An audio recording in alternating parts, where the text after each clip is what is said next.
Well, our lawn chores for our Bermuda grass lawn is really starting to come to an end for the season, but if you have fescue grass, it's really just starting to pick up. And we showed you this lawn earlier in the season with some disease problems, brown patch, and we're going to talk a little bit about renovating and also how to overseed a fescue lawn this time of year. Now, as a reminder, thatch is a problem where the leaf blades don't decompose quick enough, and so they start to accumulate at the soil surface, and it can also be some of the stolons and the waxy part of the grass tissue. Primarily, thatch is a problem more so in Bermuda lawns, hybrid Bermuda lawns that take a lot of high maintenance. It's not quite as often a problem in fescue, although it can be. Now remember, it's usually thatch problems is from overwatering, over-fertilizing, or just mismanagement. But in fescue, it can actually be a result of compaction to the soil, also a low pH, too acidic soil, and then the disease problems like we talked about earlier. This particular lawn, they don't bag the clippings, so it's really not a result of that. Again, it's primarily from the thatch. Now with the lawn like this, normally we mow the fescue lawn in the summer a little bit higher because it's a cool season grass, so it's stressed. And we're mowing it about probably between 3 and 4 inches depending on the season. Now we're going to start cutting it a little bit closer because of the active cool weather and the growing conditions that are just right for fescue. And we're going to cut it even closer though today, about 2 inches, 1.5 inches, because we're going to overseed it. So once we finish mowing it here, you'll see the difference in where it's been mowed. The next step we'll talk to you a little bit later on.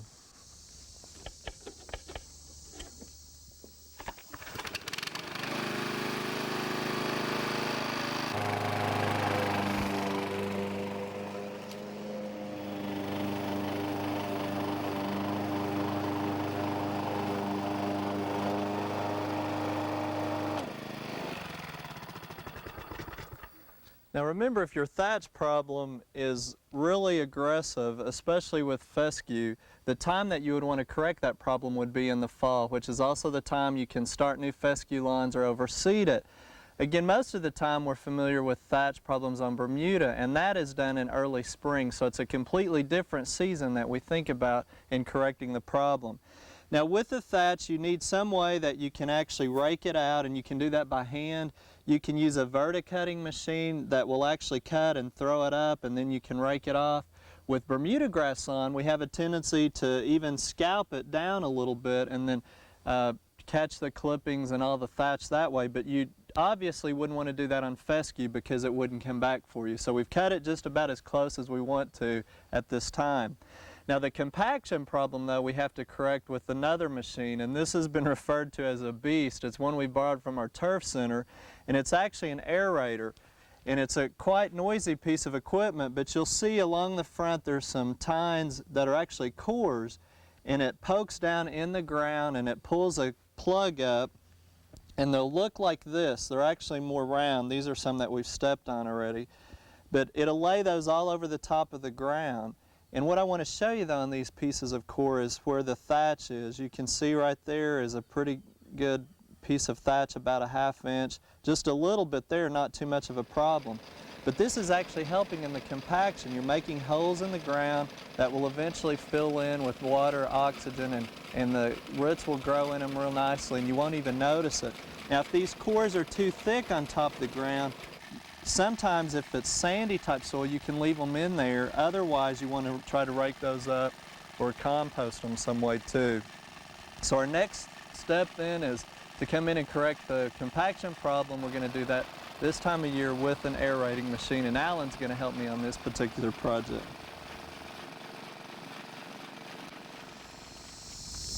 Well, you can see the aerator does quite a job, but it's also quite a task trying to pull that across the lawn, and it may be one that you would just as soon hire somebody to do. But if you're so inclined, you can usually find these at a lot of the rental places that carry lawn type equipment.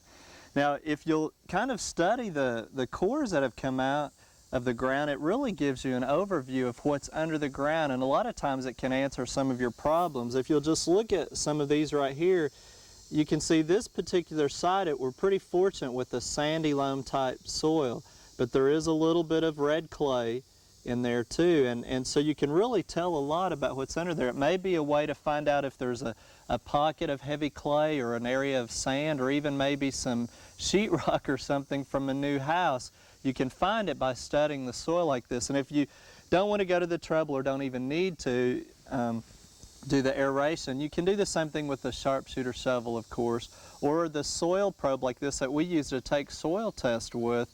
A lot of times you can just go along and probe the soil and pull out samples a little bit bigger and tell all of the different pockets of soil types that affect drainage and fertilizer applications, all those types of things that might help answer some questions.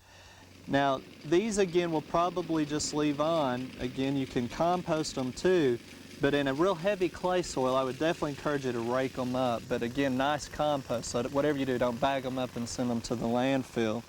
Now, the next step is going to be fertilizing. And we've actually already put the fertilizer on this lawn based on a soil test. Again, it was still somewhat deficient in potassium, which, if you'll remember, is the third number. The middle number is phosphorus, and the first number is nitrogen. And this particular fertilizer happens to be called a lawn winterizer. And I want to talk about this a little bit quickly because it confuses people sometimes. You'll hear that you always need to put a lawn winterizer on in the fall. Well, that's not necessarily true in Oklahoma conditions, especially if you have a Bermuda grass lawn. Remember, sometimes we fertilize too late on Bermuda lawns, and we help encourage the problem of spring dead spot. So if you have a Bermuda lawn and a lot of spring dead spot problems, I would not put any fertilizer applications on this late in the season. I would stop altogether.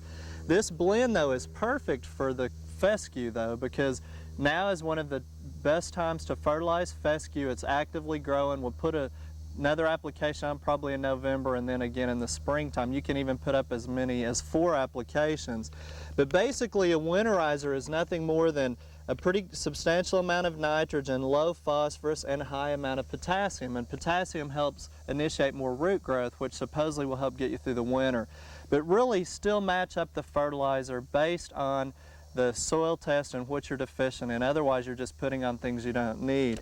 Now, the nice thing about this one too, if you look under nitrogen, which is the 19%, you'll see down at the bottom here that 4.7 or almost 5% of the 19% nitrogen is coated or slow release nitrogen, and that's even an added benefit because it's going to release over a longer period of time and less problems with water contamination of nitrogen and kind of more of an environmentally type way of applying it. Now, of course, it costs more, but that's something to look for and get a slow release type nitrogen, at least half of it, and we're pretty close there. Well, obviously the next step now is to put on the fescue seed. Now remember, we're overseeding this lawn, so we don't put on as much, usually about 3 to 4 pounds per 1,000 square feet. If you're starting a fescue lawn from scratch and you've put a seed bed in and you're going to start from scratch again, you put on probably 6 to 10 pounds per 1,000 square feet.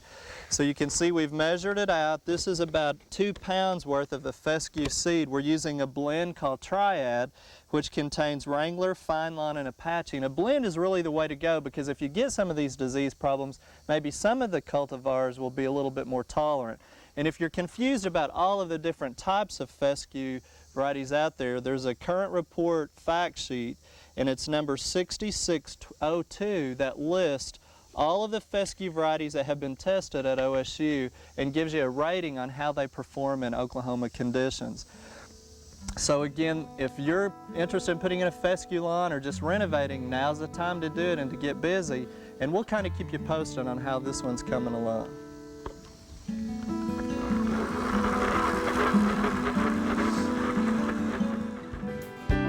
We hope you've enjoyed this classic from the Oklahoma Gardening Vault.